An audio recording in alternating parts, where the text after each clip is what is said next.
methanol poisoning in Laos. The family of Holly Bowles said the 19-year-old had been in a critical condition in hospital in Bangkok for days following the suspected poisoning before her death. Well, Australia's Minister for Foreign Affairs has put out a statement saying all Australians will be heartbroken by the tragic passing of Holly Bowles.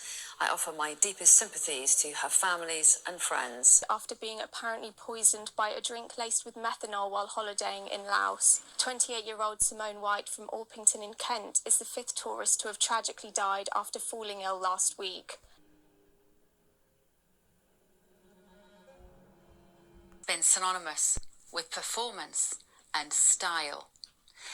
So what the blinking heck is this? It's as though Jaguar asked AI to create the wokest, most pretentious, gender-ambiguous piece of self-satisfied A-level art using fridge magnet mottos, and this pile of shite was the result.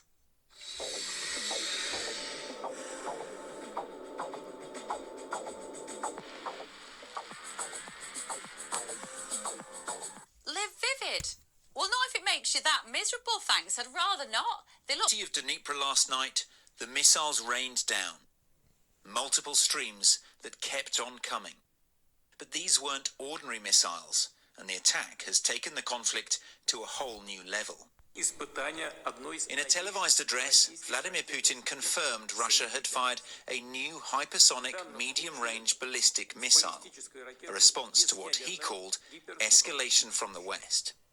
At first, Moscow wouldn't comment on the reports it had fired a new missile. Accused Israel's Prime Minister Benjamin Netanyahu of war crimes for the way his forces have operated in Gaza. Today, the International Criminal Court, based in the Netherlands, agreed he should be put on trial. It issued arrest warrants for Mr. Netanyahu and his former defense minister, Yoav Gallant. It also listed the Hamas leader who led the October the 7th massacre, but of course he is already dead. One charge against Mr. Netanyahu and Mr. Gallant is that they have used starvation as a weapon of war in northern Gaza and still are. Making Mr. Netanyahu a wanted man is unlikely to affect his prosecution of the war. Israel and its main ally, the United States, are not, of course, signed up to the court's rulings. He will, though, have to be careful where he travels outside Israel.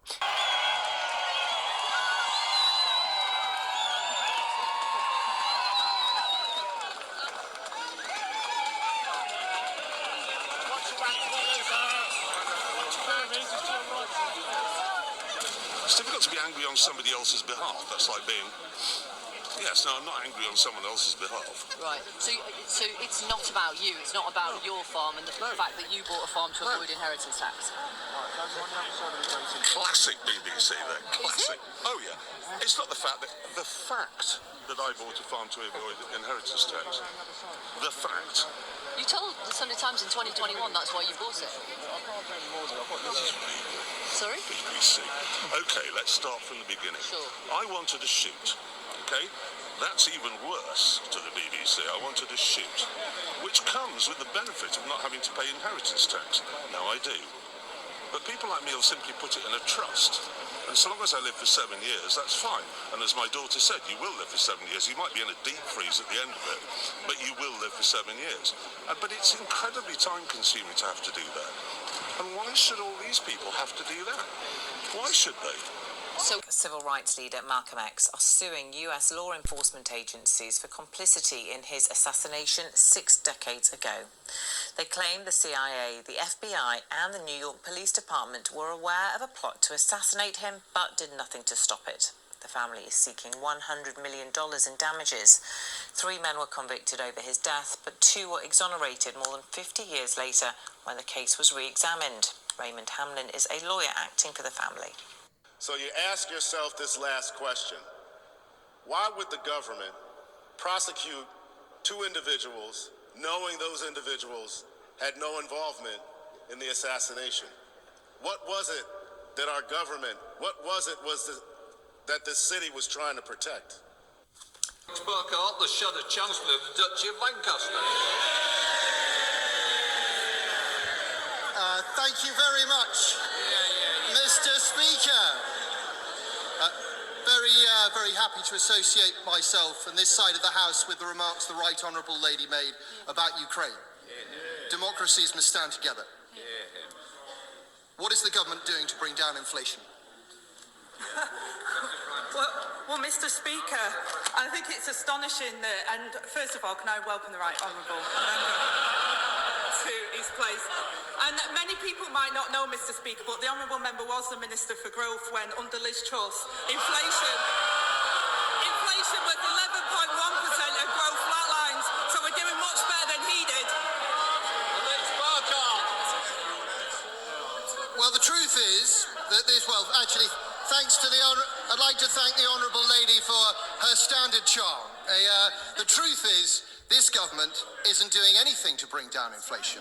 This government is stoking inflation. First, we had above-inflation pay rises for the unions. Then, we had a budget which the OBR said would increase inflation. Order. Sorry.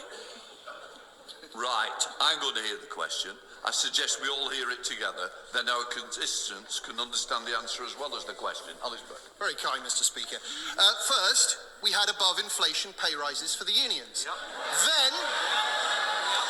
Then, we had a budget which the OBR said was going to push up inflation.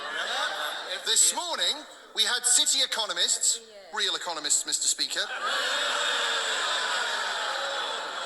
saying that next year inflation would hit 3%. Does the Right Honourable Lady agree that this government's decisions mean higher inflation for working people? Mr. Speaker, I'll ask the Honourable Gentleman, 11.1% or 3%? We've already talked about Ukraine, Mr. Speaker. It was Ukraine and COVID that drove up inflation. This government is doing it to the British people.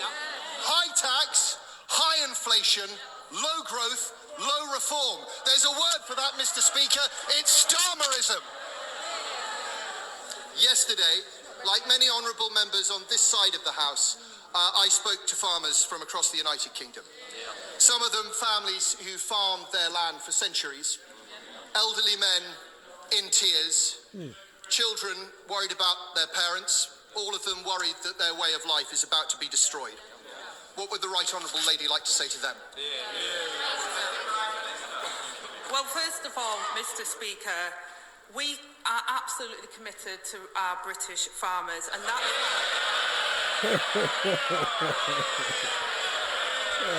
why we've committed £5 billion to the farming budget over the next 2 years. That's the largest ever amount for sustainable food production in the UK. And it's alongside £60 million, Mr. Speaker, to support those affected by extreme wet weather and over £200 million to tackle disease outbreaks.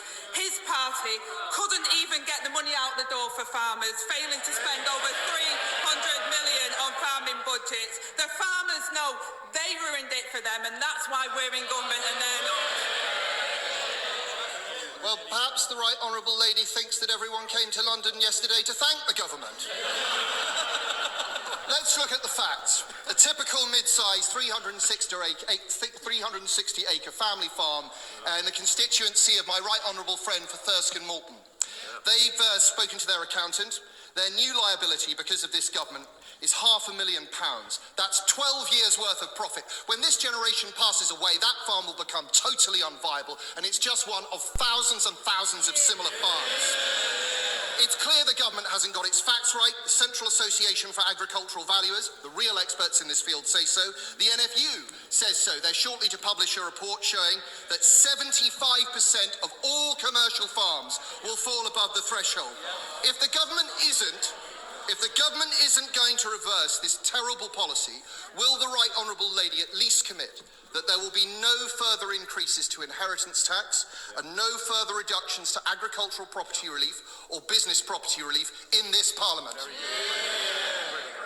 Well, Mr. Speaker, he talks about the facts, and I absolutely stand by the figures the government has set out. And the vast majority of estate owners will be totally unaffected.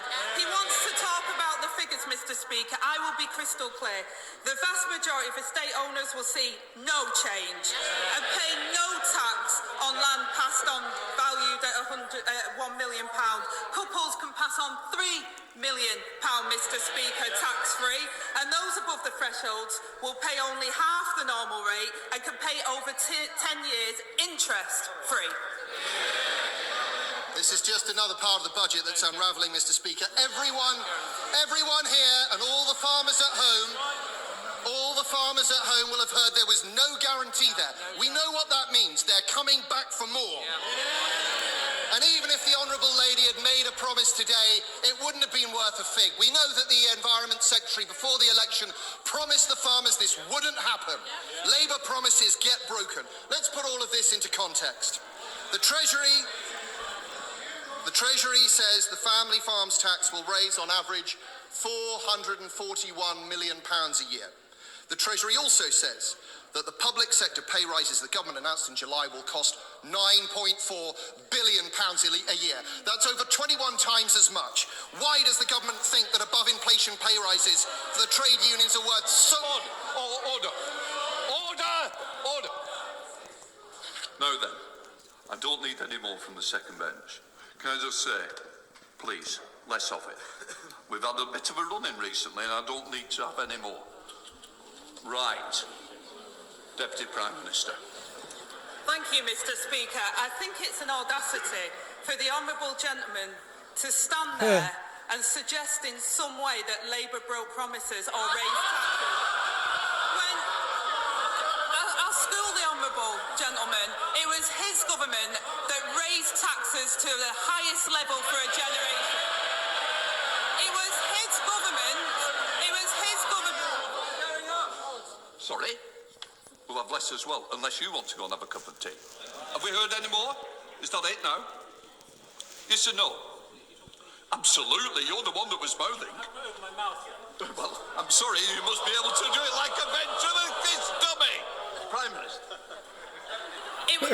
It was his government that crashed the economy, that saw inflation rise to 1.1% and growth flatline. It was his government that spent the reserves 3 times over. I'll take no lessons from the honourable gentleman. The right honourable lady doesn't want to answer questions about the terrible choices the government have made. It's because the truth is ugly. The truth is that this is a punishment meted out to people who don't vote Labour. It's the same punishment meted out to parents who send their children to private schools. It's the same punishment meted out to the owners of small businesses terrified about national insurance contributions. And it's the same punishment meted out to pensioners who can't afford to pay their fuel this winter. Isn't it the truth, Mr. Speaker, that if you don't vote Labour, they don't care about you? With the 3 young Charles, but we all belong to the Kwong Wah. Scum like you have no place with us.